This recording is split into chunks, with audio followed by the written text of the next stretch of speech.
一场灾祸牵扯众多人和组织，雪地爆发，到底谁是最倒霉的一个？先点赞视频，订阅频道，支持小红创作，谢谢。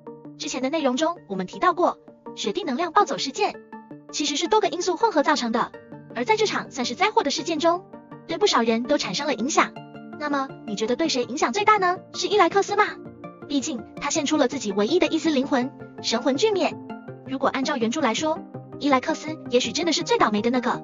可是在动画中，因为唐三的出现，一切都变了。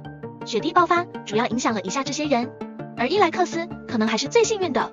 第一个是冰帝，虽然雪地爆发和他脱不了干系，但是雪地的爆发最终导致雪地变成了霍雨浩魂灵。魂灵状态的雪地几乎大部分时间都是失忆状态的。我们知道原著的冰雪二弟是一对情人，雪地失忆对于冰帝来说是失去了挚爱，虽然雪地因此活了下来，但已经形同虚设。好在冰帝最后移情别恋，爱上了天梦，要不他可太痛苦了。然后就是伊莱克斯，伊莱克斯为了保住霍雨浩，果断牺牲了自己的灵魂，将雪地能量彻底封印，形成了霍雨浩的魂灵。原著中他基本上算是神魂俱灭了，只是临死前告诉霍雨浩，未来有能力可以找方法复活自己。但动画里直接让唐三把他的神识从诸神世界里捞了回来，并且从场景看应该直接去了神界，因此我们推断伊莱克斯很可能像斗翼唐城那样以精神体活在神界。要是这样的话，比起寄生在霍雨浩精神之海内可强太多了。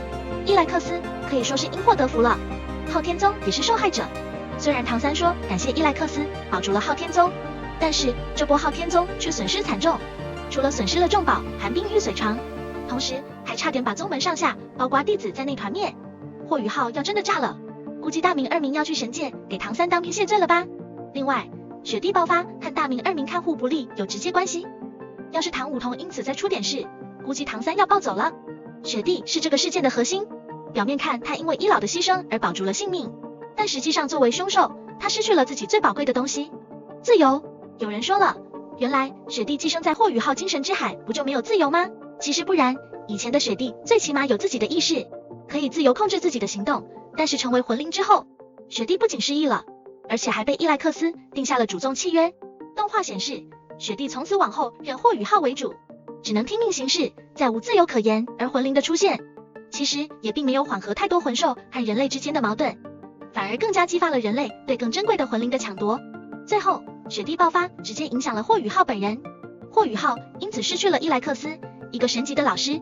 之前我们分析过伊莱克斯必须下线的几点原因，其中就包括其能力对霍雨浩帮助太大，有伊莱克斯在，霍雨浩甚至不需唐三。